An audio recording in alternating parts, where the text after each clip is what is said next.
Hello, everybody. I'm Ulrike Schaede at the University of California, San Diego, and welcome to the UCSD JFIT Japan Forum webinar series. Let me share my screens and give you the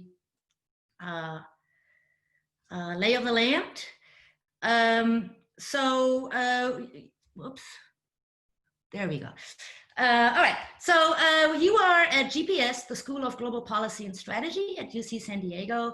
At GPS, we offer 7 degree programs, including a Master's of International Affairs that has a Japan specialization. If you're interested in learning more about our degree programs and our school, please visit gps.ucsd.edu. At GPS, we have a Japan Center. It's called Japan Forum for Innovation and Technology, JFIT. I'm the director of this Japan Center, and we are attempting to connect San Diego and Southern California with Japan. If you'd like to know more about the activities at our center, please go to jfit.ucsd.edu. I also have a website now, thejapanologist.com, where you can keep updated about what we're doing down here in San Diego. The Japan Forum is a weekly webinar series. Every Tuesday at 4:30 Pacific Daylight Time and 8:30 a.m. on Wednesdays in Tokyo. We meet for an hour to discuss current matters of Japan. Today, of course, we're going to talk about the Olympics. Next week, we'll have the politics of Abenomics, followed by managing change in large Japanese companies. And in early August, we'll talk about the Carlos Ghosn saga and the differences in Japan's legal system and corporate governance. Today, I have Barbara Holthus here. Before I introduce her, let me also talk about the reason why she's here. She is the co-editor of this book, Japan Through the Lens of the Tokyo Olympics. This book was published with a number of collaborators at the DIJ, which is the German Institute for Japan Studies in Tokyo. This is part of the Max Weber Stiftung, which is a German government initiative to foster exchange and research with and about Germany around the world, and Tokyo is one of the offices. At the DIJ, they do a lot of interesting activities, and you should check this out. The book is fantastic. Really, Barbara, I need to really congratulate you. It's a very clever idea to take the topics of the Olympics and explain Japan in 2 to 3 page vignettes. And it's beautifully executed. There's a vignette in there on why we never really know how much the Olympics actually costs. Your co-editor, Franz Waldenberger, has done a terrific job to lay out what the incentives are to understate or overstate the costs of the entire thing. There are chapters on using the building of the Olympic Village and the stadium to show the different labor relations in Japan, from lifetime employees all the way down to day laborers. There are some things about architecture and the regions, and also Olympic disciplines. Like this year, we would have karate and skateboarding for the first time. So, there's this old joke when academics write a book, we sometimes say, please buy it, you don't have to read it. In this case, it's the opposite is true. You don't have to buy it because you can download it for free. If you Google it, it'll pop up immediately. So just read it. It's really terrific. So let me stop my share here and introduce Barbara. Barbara is the main editor, and my understanding, Barbara, you came up with this idea to use the Olympics as sort of a lens to explain Japan to us. And you're perfectly situated to do this. You are the deputy director of this DIJ that I was just talking about. You have 2 PhDs, one in Japanese studies from Trier, so you are a co-Japanologist. Which is actually not an English word, by the way. The other PhD is in sociology from the University of Hawaii at Manoa. You were then a postdoc at the DIJ for a while, an assistant professor at the University of Vienna in the East Asian Studies Institute. And your research is about marriage, family, childcare, gender, happiness, volunteering, something we'll talk about later, and now the Olympics. And so you you had this idea of looking at the sociology of the Olympics. And so thank you for joining me today. The obvious elephant in the room is your book is done.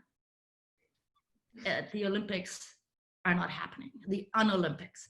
So what we want to talk about today is what that means, that the Olympics have been postponed.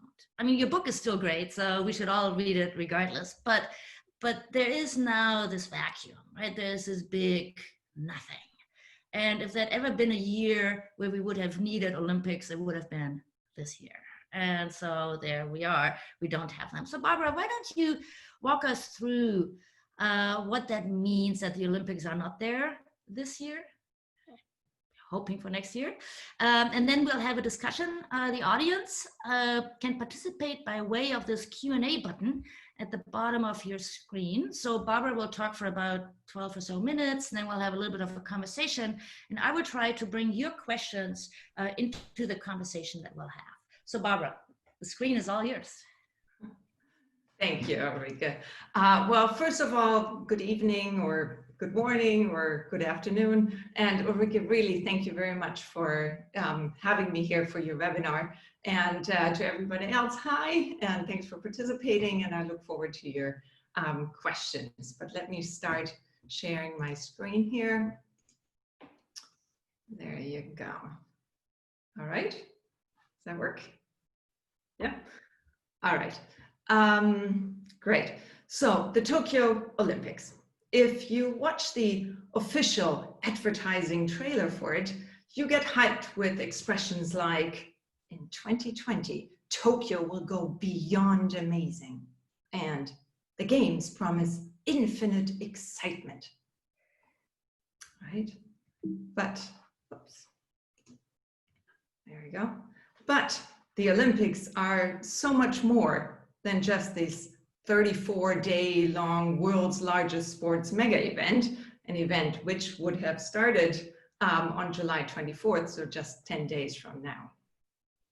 Together with colleagues, as Ulrike just explained already, we edited that book, Japan Through the Lens of the Tokyo Olympics, and in that we explain the multifaceted impact of the Tokyo Olympics on Tokyo, on Japan, and on its society, its businesses, and even its self-identity, way before the games ever started, and actually, I think, irrespective of postponement or even the potential cancellation. And Ulrike already mentioned, we have 34 chapters, all these diverse topics, and it's open access. But in order to gauge the impact of the postponement or that potential cancellation of the Olympics, it's important to understand first the many different hopes and dreams and desires that the different stakeholders had or still have for the Tokyo Olympics. So that I explain, and then in second step, I will distinguish the impact of the postponement on these hopes and desires for these different stakeholders. All right, so, oops, there you go. So reinventing Japan. This is how you could overall summarize the dreams and desires for Tokyo 2020. Efforts have been underway ever since Tokyo won the bid in 2013, and actually even years before that. So the Olympics serve as this catalyst for important issues in contemporary Japanese society. The main message, or main public or official message, is that the Olympics help push forward so many good and lasting legacies for Japan, such as, you see here, embracing diversity and inclusiveness, foster sustainability, boost Japan's economy, create a feeling of unity within the nation as well as with the global community, and also increase the willingness of its citizens to volunteer for the well-being of society for a better future Japan. So here you see a list of, and I'll move myself here a little bit down. All right, so you see a list of the main stakeholders which we discuss in our book. And I listed them here on the screen from left to right, kind of in the order of the decline in power. So the most powerful on the left there, and on the bottom, the least powerful, the residents and numerous other social groups. So without doubt, the international and national Olympic committees are the most powerful. Their interest in hosting the Olympics, their financial interest, of course, the many bribery scandals, I won't go into that. My focus, first and foremost, is on Japan, and as Ulrike says, as a sociologist, on Japanese society. So next one here, what I call politics, and it's really important to distinguish between the national government or the Tokyo government. Of course, significant power imbalance here, and we also have to distinguish between the rather personal interests of Prime Minister Abe Shinzo or Tokyo Governor Koike Yuriko. And so the before mentioned official goals of Tokyo 20 are those desired by politics. So in order, as I said, to reinvent Japan, for the country to become again a top player on the world stage, in order to also relive the success of the Tokyo 1964 Olympics, in order to also become a financially successful country again, also showcasing Japan's status as the global capital of cool, showcase its cultural values, its technological advancements, and of course it's also its sporting prowess. And also to showcase itself as having caught up with issues it's so long trailed behind the rest of the international community, particularly in issues of equality, diversity, and inclusiveness. So the country experiences many social ills, problems, high rates of suicide, lonely deaths, a hyper-solo society, decades of low fertility rate, while at the same time also having high rates of aging. So with more social cohesion, the sense of unity, as I mentioned, so as well as this new culture of volunteering, then sparked by the Olympics and then continuing on and spreading throughout society, the hope is really for an improved Japanese society heading into a bright future. And last but not least, just as the 1964 Olympics, the first ever in Asia, were a success, huge success, and symbolizing Japan's recovery from World War II, Tokyo 2020 was supposed to be the shining symbol of the recovery games, recovery from the triple disaster of March 11, 2011, so the earthquake, tsunami, and nuclear meltdown. And so all of this is to be directed onto this different trajectory through the occurrence of the Olympics. So I think a lot of pressure for the Olympics to achieve. All right, so next here on the slide, the very powerful stakeholder, the economy, businesses, right? And to name here is definitely important. Japan's advertising giant Dentsu that got the job to advertise the games and to organize the local sponsors. So Dentsu was highly successful in that and achieved most sponsor-driven revenue ever for the Olympics. But it still cannot hide the fact that the Tokyo Olympics have the largest projected costs ever in the history of the Olympics, so superlatives all over. Media companies are also top level sponsors, NHK here for Japan, and NBC as the biggest international media sponsor. So the desire from businesses for the Olympics are purely in monetary terms. Right? So now the Olympic athletes, they all, I think, deserve our awe. Without them, there would be no Olympics, but yet they are really a weak link in the chain. Their wishes for the Olympics are, first of all, to participate, to have even achieved, to be allowed to compete at the Olympics. Their hopes for Olympic success, then, of course, in the form of medals, and eventually their desire for this to help them to secure sponsorship and a good career post-Olympics. Now we come to the stakeholders that are less powerful. So on one, the residents, right? And I believe it's important to distinguish between residents in Tokyo, residents in the Fukushima area, so the area supposedly to be celebrated as recovered in the Olympics, and then residents of all other areas of Japan, urban or rural. And I think it's important because they do have different thoughts and desires of the Olympics and are very differently impacted. So interviews with those living outside the Kanto area showed many are rather indifferent to the games and seeing high costs as waste and money taken away from flowing to them, wary of Japan's polarization towards the Kanto area. Some voiced hope that maybe they could cash in a little bit on that large expected tourist flow into the country. But then the residents of in the affected areas of March 11 hope to, of course, bring attention to their plight, yet fear that money for the ongoing recovery will be channeled towards the Olympics instead, and then also fighting the rhetoric that the area is already recovered, which is not.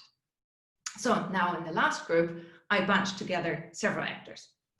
So the audience has high hopes, of course, for exciting games, for the spectacle it promises to be or promised to be. Volunteers have numerous hopes to show how hospitable Japan is, to meet lots of different people, chance to speak English, make international friends, be part of a once-in-a-lifetime event, be close to the action, to be able to get a glimpse behind the scenes, or even to be close to athletes that they admire.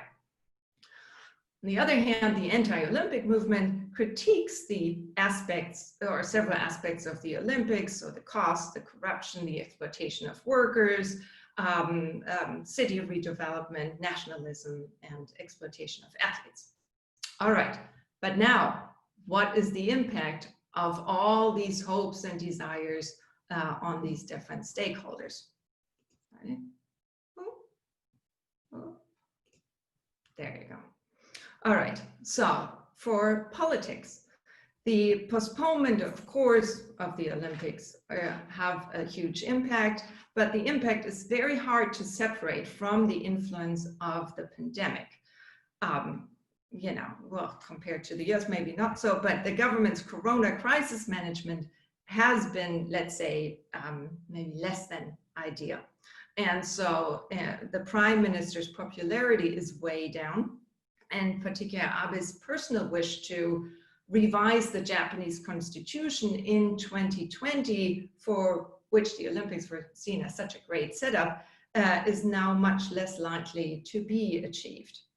And in early July, we had the Tokyo governor's race, and there some candidates even ran on the platform to cancel the Olympics altogether. So we see new issues and agendas now on the table. The goal of the unity of diversity, so accepting differences in race, gender, and sexual orientation, we had seen already positive starting points. Now we have the very recent global movement against systemic racism, and we have also seen demonstrations in Tokyo and Osaka. So that's a positive development. Yet at the same time, we see significant discrimination of Japan's foreign population, which is impacted by Japan's current re-entry ban to 129 countries. The ban includes long-term residents, not just business travelers or tourists. And that really, I think, lays bare Japan's underlying nationalist tendencies. So for businesses, the IOC, as well as huge sponsors like NBC, are insured in case the games were to be canceled. Most other businesses don't have that kind of insurance, so monetary costs, if there would be a cancellation, would be huge. But the cost of the postponement of the games, I believe, really pales in comparison to the huge losses we already see due to the pandemic.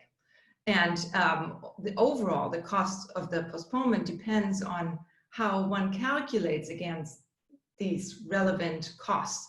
And reports have varied between putting numbers on it between 85 billion yen up to 640 billion yen. Now, the audience. As there are lingering fears of the coronavirus and there's talk of potential limiting of audience sizes, the talk of lean Olympics, there is a question, will there be a reduced spectacle and entertainment? So maybe some hopes therefore might be crushed, that they don't get to see the spectacle live. Well, I have to see about that. Athletes. Well, some have described the postponement as a challenge, of course, but also as a time of opportunity.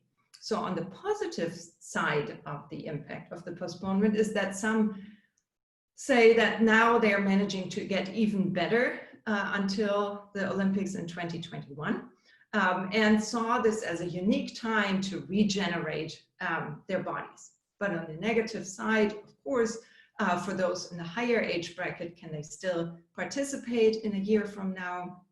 And of course, these large or severe training difficulties and also inequalities worldwide.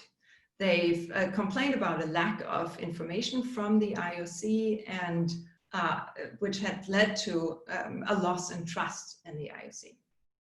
Now, coming to the residents, particularly in the periphery, there is not much impact as yet, right? So not much of a financial impact, and definitely pales compared to the impact of the pandemic so far. The Anti-Olympics Movement marches on once a month. They remain marginalized, but they've gotten this global network going. And so now the common goal really is no Olympics anywhere anymore. I did not mention earlier the security, but that also has two significant implications now, the postponement.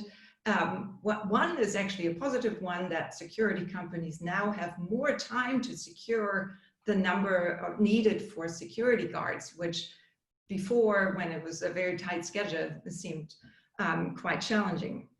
On the negative side, of course, is that now security will also have to include security from the virus. So an added challenge to the standard threat of terrorism. So to conclude, the main point I'm trying to make here is that the many stakeholders involved had and have very different dreams, expectations, hopes, and desires regarding the Olympics. The postponement has negative, of course, but a few also positive consequences. So there are a risk as well as opportunities. So there is no simple answer for the question on the impact of the postponement of the Olympics, and we cannot discuss the postponement, of course, separate to the pandemic. So if the Olympics are held in 2021, the goal of reinventing Japan can be salvaged. So if the Olympics were to be canceled, I do not really see hope for that. Then the fight, particularly for more sustainability in Japan, for unity and diversity, and for aiding the many social problems we see in Japan, will not get this needed push and will probably develop painfully slower, I fear. So that's it from me. Thank you. And thank you very much. Let me bring me back in. Oops, I should be here. Here we are. Okay, so thank you, terrific. I should also add one more thing on the book. What's for the Americans in the audience, it's really interesting about it. It's written by mostly Germans. There are a number of Japanese contributors, but most of you are German, Austrian, German-speaking Japan experts. And generally speaking, I think in the United States, we don't actually read a lot of what other nations think about third nations. And this is actually a really kind of cool way to see how other people look at Japan and view it. And so I can really recommend it. And by the way, Isaac also did a really great great job in making it very readable, sort of kind of a nice sort of, 3 pages here, 4 pages here kind of assignment. I've told my students I have to read it for the fall class as a preparation. So let me ask you a bunch of questions. We already have questions come in. So Prime Minister Abe has pinned a lot. So I might want to differ a little bit with you on the reinvention, having just written a book with that title. I think a lot of change that is happening in Japan is actually real. There can always be more, right? And it's not everywhere, but a lot of the changes that we see are real, whether that's the hataraki kata kaikaku, that's the work style reform. And COVID actually is pushing that also a little bit. We have a question on that in just a moment. But so here's, so there's this, the Abenomics, Prime Minister Abe was supposed to retire, right, and wander off with a successful Abenomics program accomplished and so forth. So if that doesn't happen, does it mean that Japan is going to fall into this like mega depression, or is there, what are the vibes on the street in Tokyo? Are people like the downtrodden and depressed about the whole thing, or are they like shoganai, let's move on, kind of, or very pragmatic about it? Or what is for those of us who haven't been in Tokyo in a while, what's the feeling in the street? The feelings about the Olympics? Yeah. I mean, I think the Olympics are for now pushed to the background, right? I mean, the pandemic is at the forefront of every news show. For the longest time, I heard just now news are back to having actually people in the studio with these separators. Before, every news show with several people was on Zoom. But the economic impact and for employment, that is, and for, of course, people's health, is severe. And that has taken precedent over anything about the Olympics, even though the Ida from 1 or 2 weeks ago had the Olympics here and a large article on the Olympics, and also interviews with athletes and their fears. So the Olympics are, of course, still an issue, but I think we're all waiting for news on what is going to be happening. In October, everybody said that's when we hear, are they actually going to be happening? Are all venues secured? Because that was an issue a year later. Several of the venues, like the Tokyo Big Side, had been taken. And so we don't have that information yet. So once that comes out, then the Olympics are going to be bubbling again to the forefront of the news cycle. Stay at that particular question because we had a few in the audience. Conrad and somebody else wanted to know, what if 2021 doesn't happen either? And a lot might happen to what's going to happen in the United States of that, right? What if the Americans can't participate and the rest of the world can, or something? Who knows? But do you have any? I mean, it's a sort of kind of difficult question, but is there a plan B, or what's going to happen to the stadium and the stuff? Does anybody? Is this even discussed? Oh, well, probably within the IOC, the Tokyo Olympic Committee, I'm sure no day goes by without discussions from morning to night, but we are not privy to that information. So I would hope that there's not just a plan B, but a plan C and a plan D and plan E. I had originally, so on March 24th was the day the Olympics were officially postponed, and weeks long we've been waiting for that. How could they possibly happen? Why aren't they announcing it, right? And so then they came out with that, and then it took another week to tell us that it'll be a week later. On the same, just a day later, on July 23rd, 2021.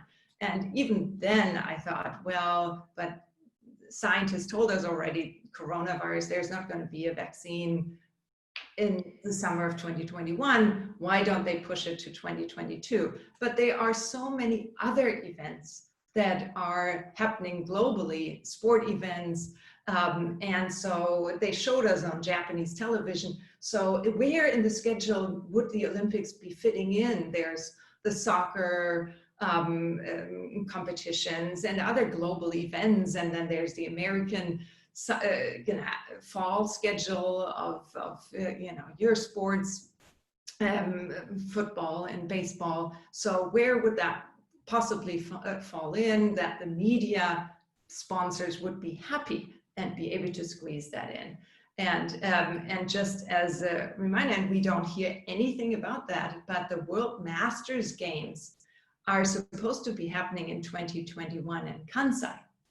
We have not heard anything about what's going to happen to that. That is of course, a smaller scale, but still a large sporting event, global sporting event. And yeah, so there's so many question marks right now. It's a mess. So let's we don't know what this future will hold, but let's talk a little bit about the sort of the current situation, right? So you've done a lot of work on volunteers. And in fact, last time we talked in Tokyo, you were ready to be a volunteer at the Tokyo Marathon, which was also canceled because of the COVID, by the way.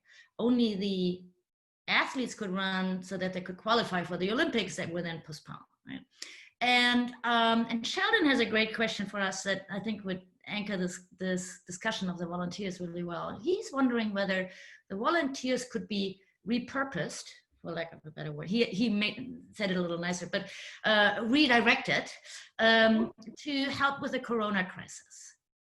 That is, so tell us a little bit about this. Why are you interested in the volunteers? And is there a larger story? So is it not just like if the Olympics go, then volunteerism will be gone, but we now have this volunteerism, right? So what else can it be good for? Well, the goal was to create this soft legacy, right, of a volunteer legacy. And they tried to, and hopefully still manage to, if the games are happening, to model themselves after the London 2012 Olympics. Because London 2012 had this really successful volunteering setup, and particularly an amazing, alive alumni volunteer society. And they have managed to get these Olympic volunteers to get them into volunteering for many different things. But first of all, I think you need to have this positive experience of volunteering. And that was what that was supposed to do. You spark this, well, I get personal benefit from helping others. And that goes into the history of volunteering, that volunteering was more of a duty, and it's not for you, but it's for others.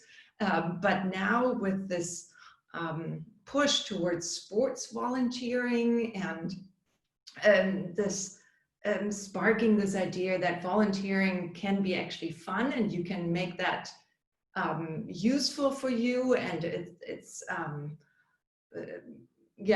positive thing for you as a person individually. So, and London managed to do that, and so volunteers are really needed because for Japan's aging society. So if you get them, if you maintain contact with them, then you might be able to get them into different fields of volunteering. So what Sheldon was asking, repurposing them or helping with other issues is a great idea. But right now, the community that I am still talking to of volunteers are right now purely set on the Tokyo Olympics.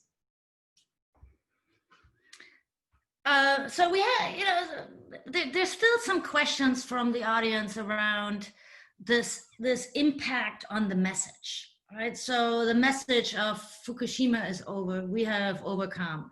The message of the sustainability that I'm actually kind of, I thought it was a fantastic story. If I remember the details correctly, there was a plan for the Olympic Stadium that was this bombastic oyster-like thing that looked like plastic from the skies. And it was scrapped and replaced with something that was much more wood and sort of a wonderful matching between sort of, a long-standing Japanese architecture with modern design, and so sustainability, green, and so the other preparations towards that are still being made, right? So the reality is that Japan is a different place now than it was 10 years ago, or even 9 years ago after Fukushima. But what about the message around that, right? So Abenomics, Prime Minister Abe is one of the best marketers in politics, right? And he has these slogans and these wonderful things. So can Japan kind of what's going to happen to this message? And are there other things falling into place about how this could be, sort of advertised as, Japan still being a great place? Yeah, it was just in the news actually that Tokyo Governor Koike said that she wants the Tokyo Olympics in 2021 to be like the celebrating having overcome the coronavirus pandemic, right? So a double, actually, I would say then maybe a double recovery games. I don't know, since in 2021, we have not fully recovered from the pandemic. So I don't know how she wants to sell that, but that's currently the discourse. Well, I guess, the way Americans think about this is that if we have a vaccine or a pill that takes the death threat away of this virus, then, we're ready to go.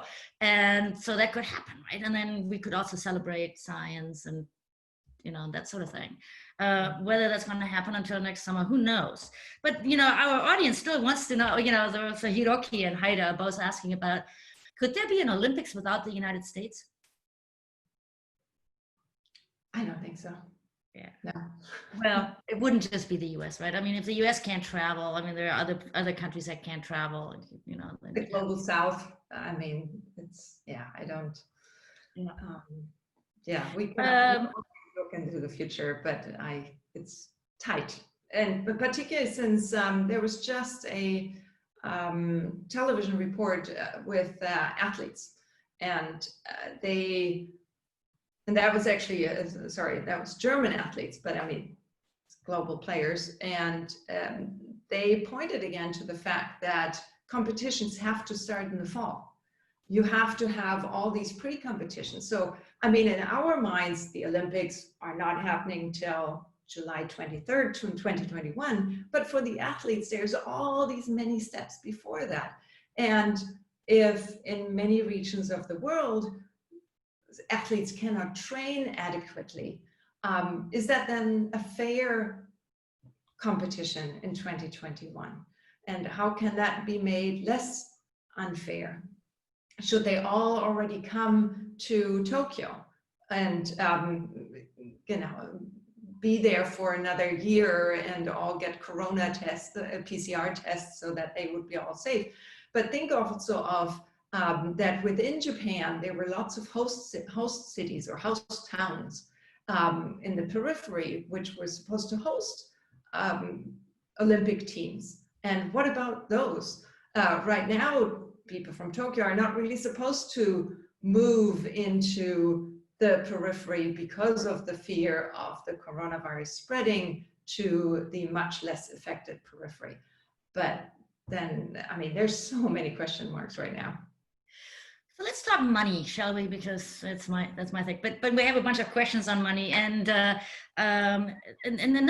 really dollars and cents. Although let me just summarize Franz's contribution to the book, because I just read that with great interest. So what Franz lays out there is that we will never know how much the Olympics actually cost, because how you do the cost-benefit analysis will change that, right? So we could say that that there's a bare bones cost of building the stadium or the Olympic Village, but then there is also the cost of making the subway nice and all the English signs that went up and whatnot.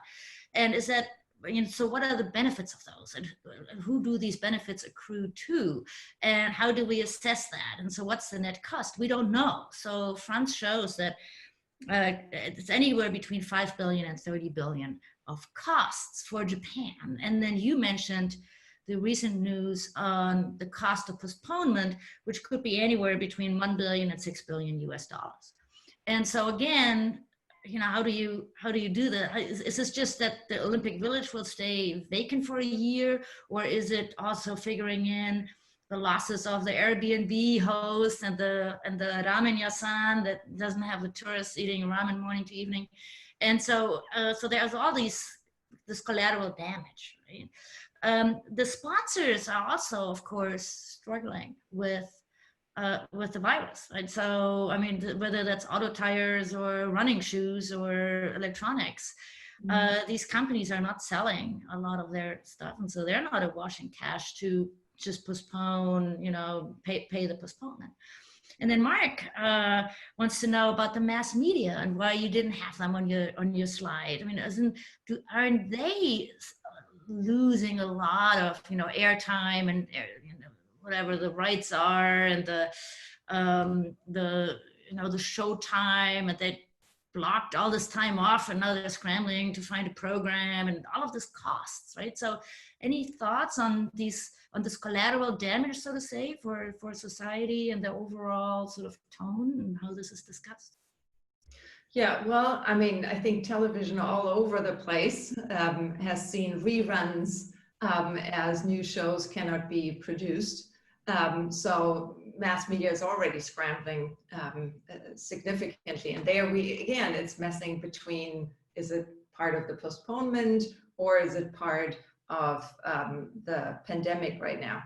I mentioned the mass media in regards to being the biggest player like NBC, and being so powerful that they managed to originally even set the schedule for the Olympics to begin with. Japan wanted the Olympics to begin in October, which was the time for the Tokyo 1964 Olympics.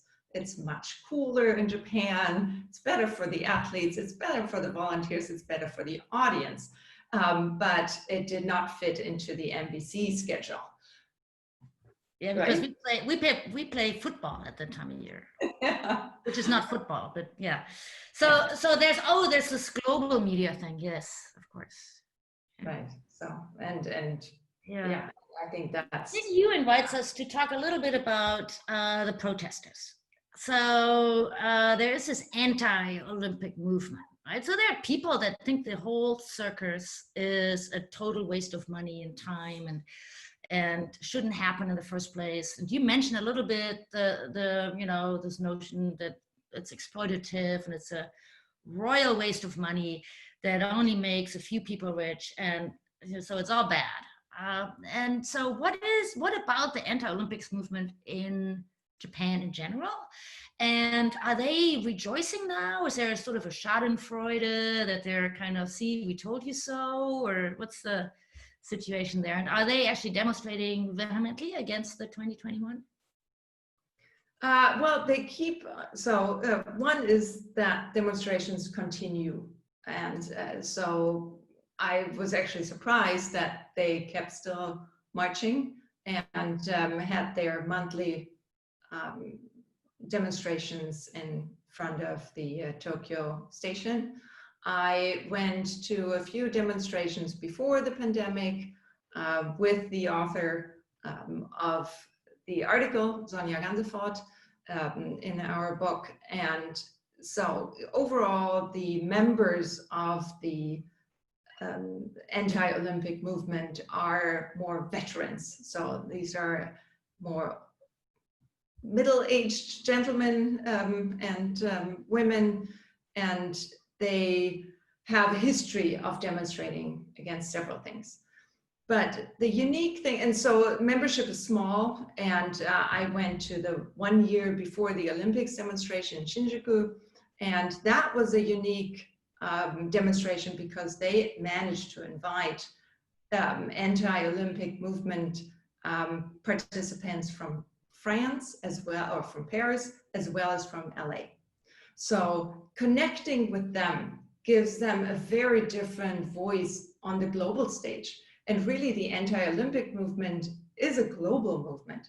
And so I'm really impressed that even though in Japan they are so marginalized and the media doesn't report about them, so few people attend these events, but globally they're really well connected.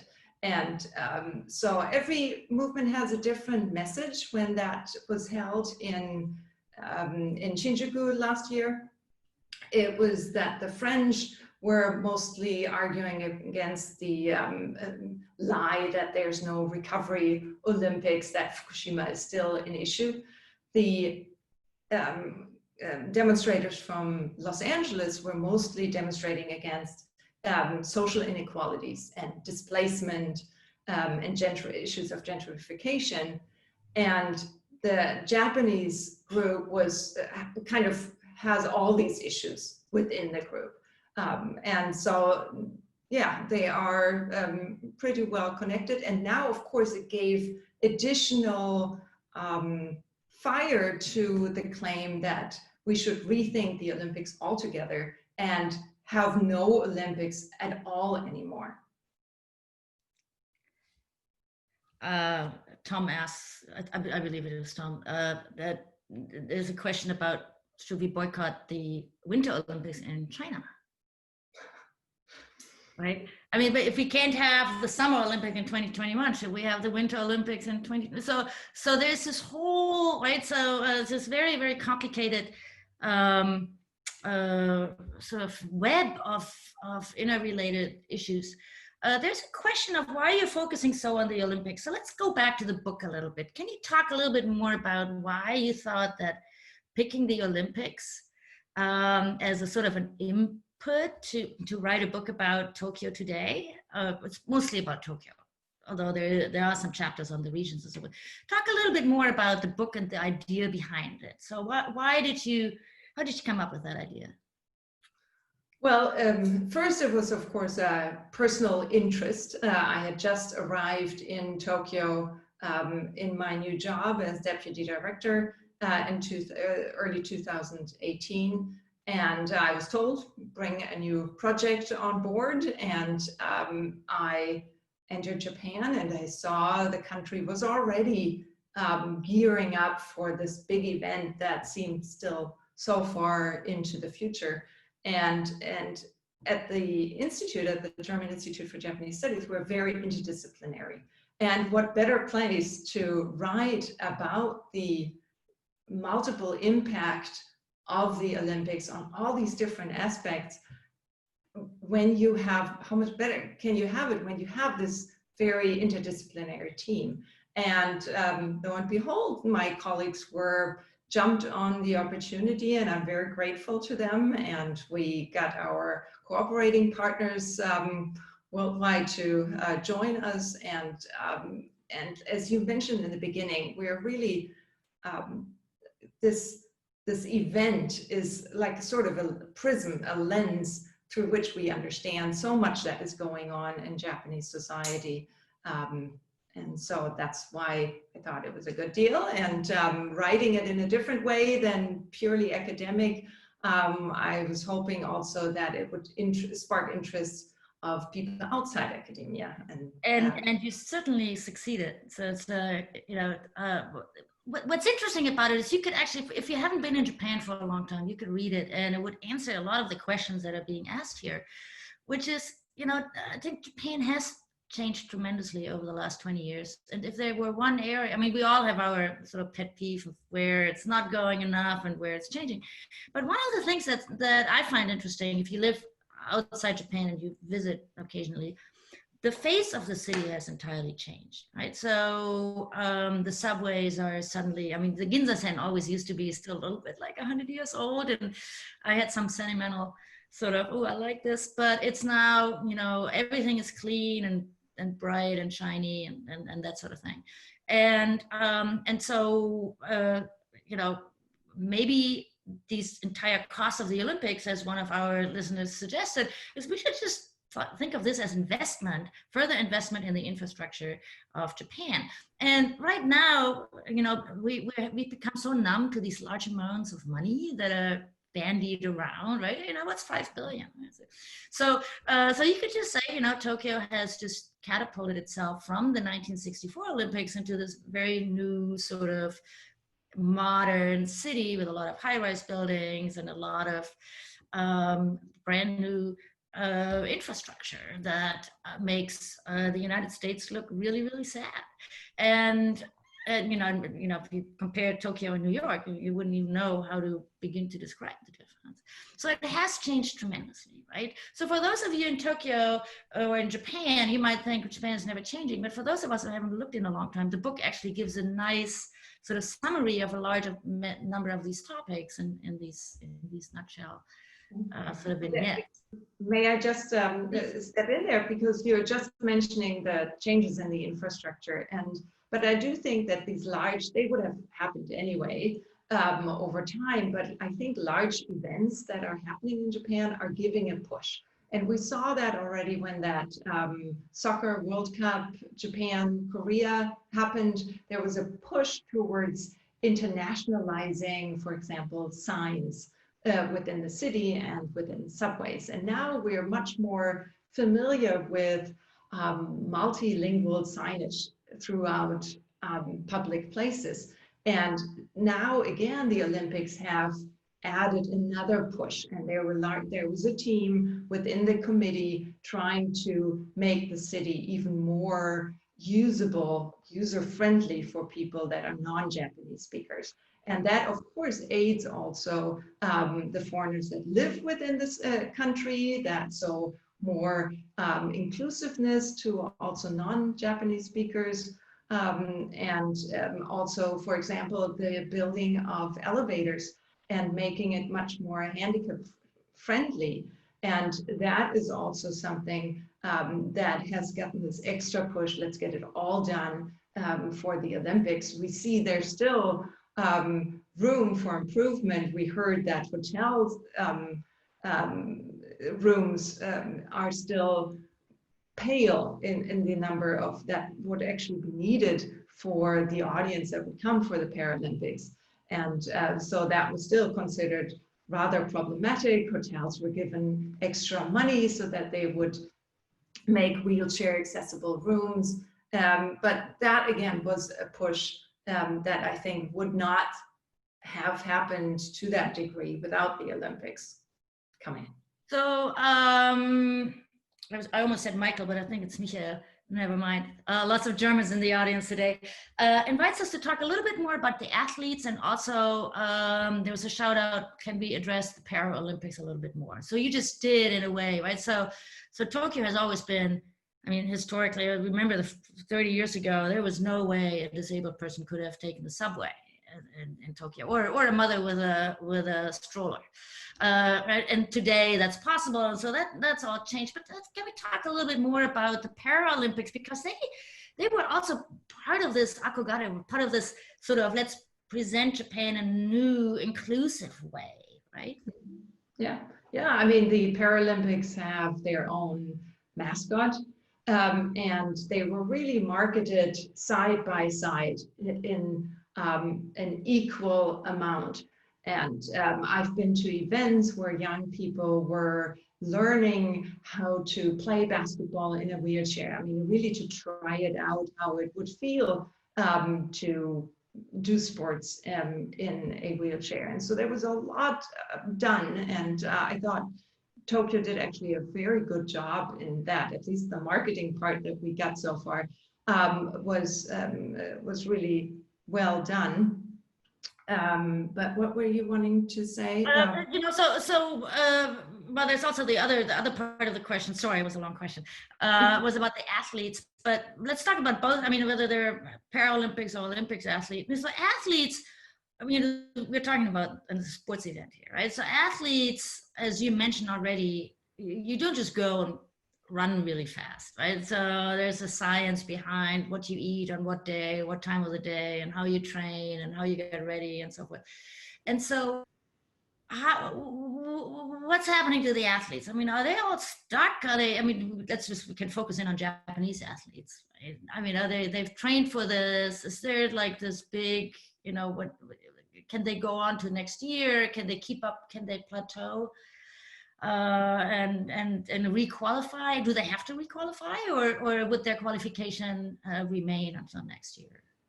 I admit I'm not an expert on that. I believe they are again competitions, but to a certain degree, I think maybe you also don't lose your place in it. Overall, one of our colleagues who was worked on mountain biking as well as surfing, so more the not so popular sports, and his assumption now, if we come back to the impact of the postponement, was that right now group sports, indoor sports, cannot be done, right? Or very limited. And so these outdoor individual sports might be the thing for the future. Maybe people that want to be active are now jumping on these opportunities, seeing them as safer. So that was his hunch, that might be the new trend. That's very interesting. So it basically, you incentivize young people away from basketball and towards triathlon or something. That's very interesting.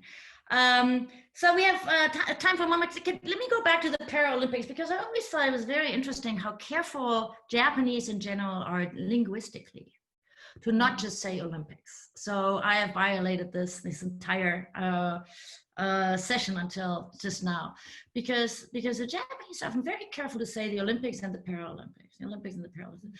And can you talk a little bit more about, is that just a linguistic thing, or is this really something where that became part of the larger message of and what's going to happen? So now, if let's say the Olympics don't happen, does it mean that all of this is going to go away, or is it stay, or how is it changing the discourse?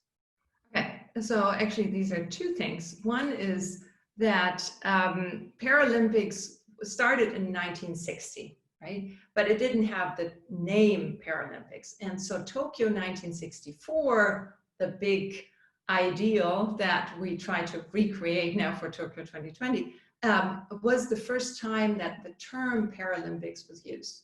And so that is being over and over repeated in Japanese public, so that we really don't forget that this is where the origin. Right. Yeah. Right. So that's one thing. And the other one is that we didn't yet have time to talk about is Olympism and the Olympic education, and that was also implemented or needed to be implemented in Japan. So there was a certain number of classes that students had to get now Olympic education to understand the thought of behind, or the ideal of the Olympics. And so there was also a push to get young people really early for Olympics, and that is also to foster this understanding of inclusiveness, and particular inclusiveness of people with any form of disability, right? Which is still, particularly in the Japanese school system, improvable, right? And so that is part, and also volunteering, getting them young, is also part of Olympic education right now in the school system. But right now, of course, education has its own problem because of the pandemic, because schools were closed for so long. So I don't know what's going to happen with Olympic education once kids get to go back to school, or, I mean, they are right now, at least in Japanese schools to a certain degree, but they have a lot of catching up to do. Summer vacation is shortened to just 2 weeks in order to catch up. I don't know, is then maybe that little bit of Olympic education, maybe that has to fall to the wayside because other subjects have to be strengthened. I don't know. Well, time is up. There's never a good time to stop, but let's finish on that sentence. We don't know. We may have to come back in a few months and revisit this entire question. To the audience, let me just remind you that next week we will have Philip Lipsky and Harutaka Takenaka from GRIPS. Philip is at Toronto, and they are representatives of the Stanford School of Japanese Politics, and both have roots there, and will talk to me about the politics of Abenomics. So Abenomics is often associated with economic change, but Philip and Harukata and I will talk about the changes in the political system that Abenomics has brought about. So we hope to see you next week, and thank you for joining us today, and thank you for your many questions. I'm sorry if I didn't respond to them, but we're happy to reply if you send them to us per email. So thank you, and stay safe and stay well. Thank you very much.